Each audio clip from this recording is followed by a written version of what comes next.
សួរបងប្អូនជួបគ្នាសាជាថ្មីម្ដងទៀតនៅមេរៀនបន្ទាប់របស់យើង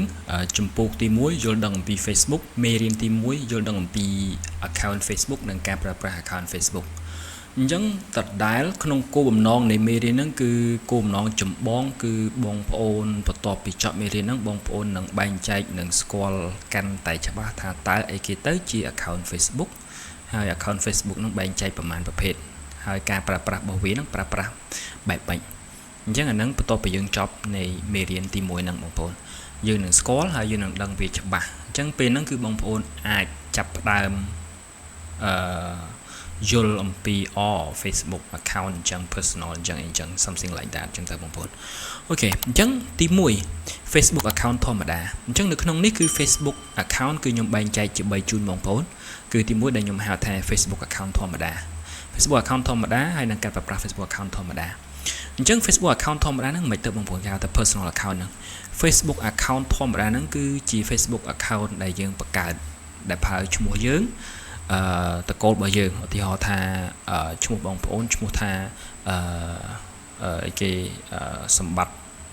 សច្ចាអីចឹងទៅអញ្ចឹងសម្បត្តិតកូលឈ្មោះរបស់យើងអញ្ចឹងជា account ដែលយើងប្រើប្រាស់ប្រចាំថ្ងៃ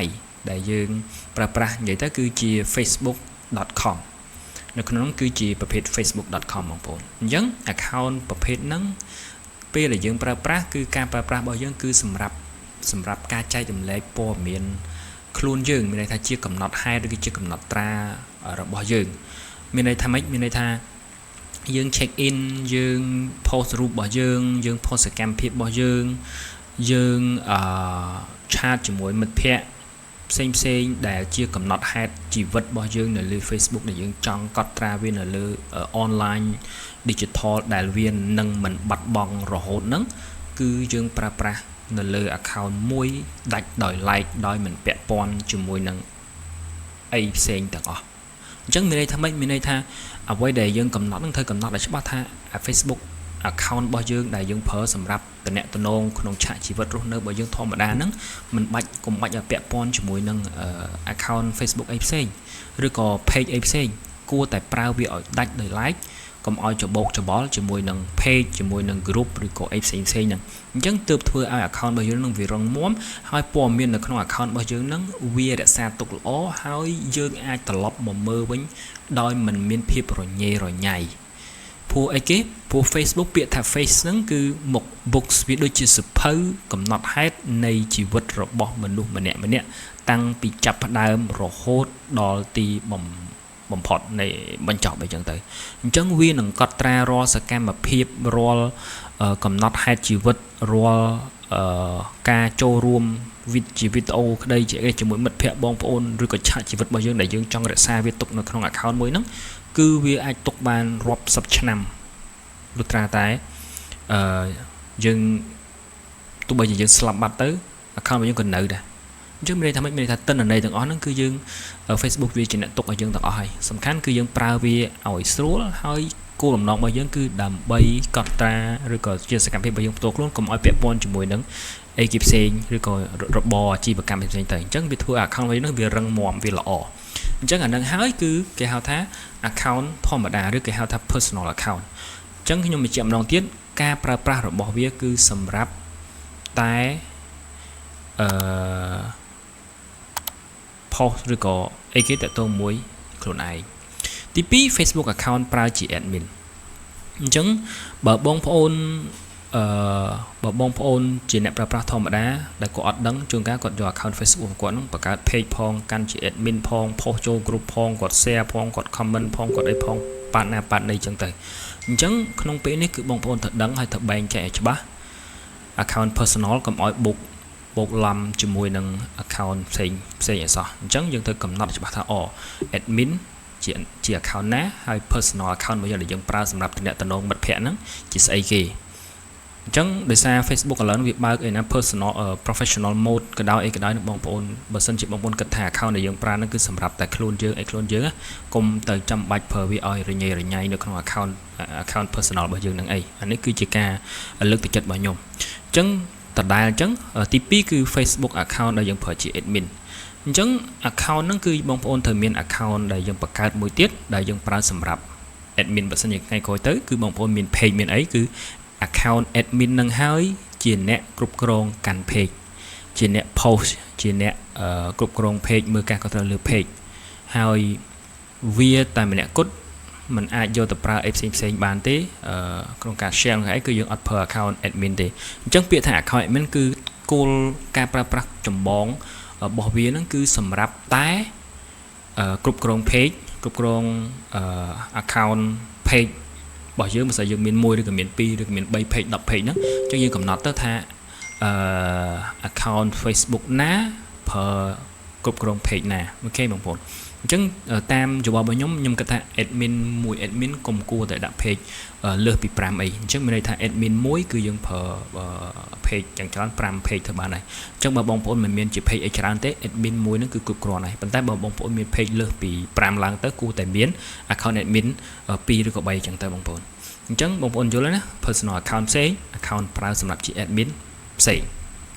ទី3 Facebook account ដែរតែយើងប្រើសម្រាប់ share ឬក៏គេហៅថាសម្រាប់ចែករំលែកដែលខ្ញុំអាចឬក៏បងប្អូនអាចហៅថាម៉េចក៏បានដែរឬក៏ខ្ញុំសម្រាប់ខ្ញុំហៅថា share account អញ្ចឹងFacebook ហ្នឹងបងប្អូនបង្កើត 4-5 ឬក៏មិនអាស្រ័យទៅលើបើបងប្អូនចង់យកមក share page ឬមក share អីហ្នឹងបងប្អូនត្រូវមាន account សម្រាប់ share ហើយការប្រើប្រាស់របស់វាហ្នឹងគឺមិនមែនសម្រាប់យកទៅ post លើ page ទេតែបើ post លើ let's say ថាពួក account share ហ្នឹងវាដូចជា account personal របស់យើងអញ្ចឹងប៉ុន្តែវាមិនមែនជា account ប្រើព័ត៌មានពិតឬក៏ scam ពិតនៃជីវិតរបស់យើងទេវាអាចជា fake account ឬក៏អីមិនជា fake អីចង់និយាយថាវាជា account ដែលមិនមែនជាយើងយកមកសម្រាប់ share រាល់ការ post ឬក៏ page របស់យើងចូលទៅក្នុង social media ផ្សេងៗឬក៏ចូលទៅក្នុង group ឬក៏ចូលទៅក្នុង you know whatever អញ្ចឹងទៅអញ្ចឹងបងប្អូនប្រកាសជាយល់ហើយថា account share ខ្ញុំចង់មានន័យថាម៉េចអញ្ចឹងការប្រើប្រាស់វាគឺប្រើសម្រាប់ share រាល់ការ post រាល់ការអីរបស់ page របស់យើងpost ដែលចេញពី account admin ហ្នឹងគឺយើងយក account ផ្សេងមួយទៀតដែលមិនមែនជា personal account ទេប៉ុន្តែជា account share ហ្នឹងគឺយកទៅ share អ្វីដែលយើងបាន post ហ្នឹងអញ្ចឹងទើបធ្វើឲ្យការ post របស់យើងហ្នឹងវាល្អហើយទាំង account share ទាំង account admin ទាំង personal page ទាំង personal account របស់យើងហ្នឹងវាអត់ច្បោកច្បល់អូខេបងប្អូនអញ្ចឹងនៅក្នុងមេរៀនហ្នឹងគឺយើងអត់តន់ចូលលម្អិតទៅដល់ការបង្កើតទេអញ្ចឹងបងប្អូនត្រូវយល់ឲ្យច្បាស់ត្រូវបែងចែកធ្វើតារាងបែងចែកប្រភេទ account បងប្អូនឲ្យទៅត្រៀមគិតឲ្យហើយដឹងថាតើបងប្អូនចង់ចាប់ផ្ដើមជាមួយនឹង account Facebook បែបម៉េចហើយបង្កើតវាត្រៀមឲ្យហើយមានតារាងកំណត់បែងចែកឲ្យច្បាស់ account personal របស់យើងត្រូវតែដាក់វាផ្សេងច្បាស់លាស់ account ដែលយើងកំណត់ថាបង្កើតជា admin ហ្នឹងយ៉ាងម៉េចហើយ account ដែលយើងប្រើសម្រាប់ជា account share ហ្នឹងយើងបង្កើតបែបម៉េចហើយមានចំនួនប៉ុន្មានអញ្ចឹងអាហ្នឹងរាល់ការសម្រេចកំណត់ចំនួនគឺអាស្រ័យលើបងប្អូនទេអញ្ចឹងណាបងប្អូនអញ្ចឹងអានេះហើយគឺអីគេដែលបងប្អូនត្រូវដឹងអញ្ចឹងចំណុចបន្ថែមមួយទៀតគឺយើងអាចពេលដែលយើងមាន account មានអីចឹងទៅគឺបងប្អូនត្រូវគិតមួយទៀតដែរគឺ Facebook account សម្រាប់បង្កើត BM អញ្ចឹងនៅពេលដែលបងប្អូនចូលទៅក្នុងមេរៀនបន្ទាប់របស់យើងហ្នឹងខ្ញុំនឹងបន្ថែមដែរ account ដែលយើងសម្រេចថាតើសម្រាប់ជ្រើសយក account មួយណាដើម្បីយក account ហ្នឹងទៅបង្កើតជា business manager account ដែលយើងហៅកាត់ថា BM account ហ្នឹងបងប្អូនហើយតិចទៀតទៅខ្ញុំក៏បង្ហាញបងប្អូនថាតើការប្រើប្រាស់របស់ BM ហ្នឹងយើងប្រើប្រាស់បែបណាអញ្ចឹង account BM គឺគេប្រើសម្រាប់គ្រប់គ្រង page ច្រើនលើសពី1ពី2ពី3 4 5ទៅគឺ BM វាសុវត្ថិភាពសម្រាប់ account ដែលយើងបង្កើតច្រើនពោះតិចទៀតបងប្អូននឹងយល់ហើយចូលដល់មេរៀនបន្ទាប់ថា page យើងមាន admin ប៉ុន្តែនៅក្នុង admin ហ្នឹងយើងអាចមានជា editor ឬក៏អីចឹងទៅហើយអ្នកដែលគ្រប់គ្រងទៅលើ admin ឬក៏គ្រប់គ្រងទៅលើមនុស្សទាំងអស់ហ្នឹងគឺ BM business manager ដើម្បីគ្រប់គ្រងទៅលើ account ដែលមកគ្រប់គ្រងទៅលើ page របស់យើងហ្នឹងបងប្អូនអញ្ចឹងaccount Facebook ដែលយើងបង្កើតមកហ្នឹងយើងយកវាទៅបង្កើត page ហើយដល់ពេលយើងបាន page បានអីមកហើយយើងមិនត្រូវការ admin ទៅគ្រប់គ្រងវាអញ្ចឹង BM ទៅគ្រប់គ្រងទៅលើមនុស្សដែលគ្រប់គ្រងទៅលើ page អូខេអញ្ចឹងខ្ញុំសង្ឃឹមថាបងប្អូនស្ដាប់យល់ហើយបើសិនជាបងប្អូនមិនទាន់ច្បាស់ឬក៏មានចងល់ត្រង់ចំណុចណាលើការយល់ដឹងអំពី account Facebook ហ្នឹងបងប្អូនអាចសួរបញ្ជាក់បន្ថែមបាននៅក្នុង comment ខាងក្រោមអូខេអញ្ចឹងសង្ឃឹមថាបងប្អូននឹងយល់អំពី account Facebook ok chẳng chụp kia nơi video crowd mê riêng tp bao giờ dương cho đăng ở page về mặt đòn chẳng xin cảm ơn bông phone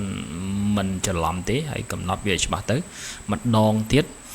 personal account admin account hay là share account nè bông phone chẳng thử bài chạy bay năng ở đại môn kê mong vậy từ môn kê mong hay với lại nhung recommend nó cứ personal account để dân pra clone ấy nó cứ thở tại còn ai cho bột cho bò cho mùi năng admin account được gọi vô từ share account ok bông phone ok chẳng chụp kia nơi meridian bắt tọp chúng ta bông phone peace out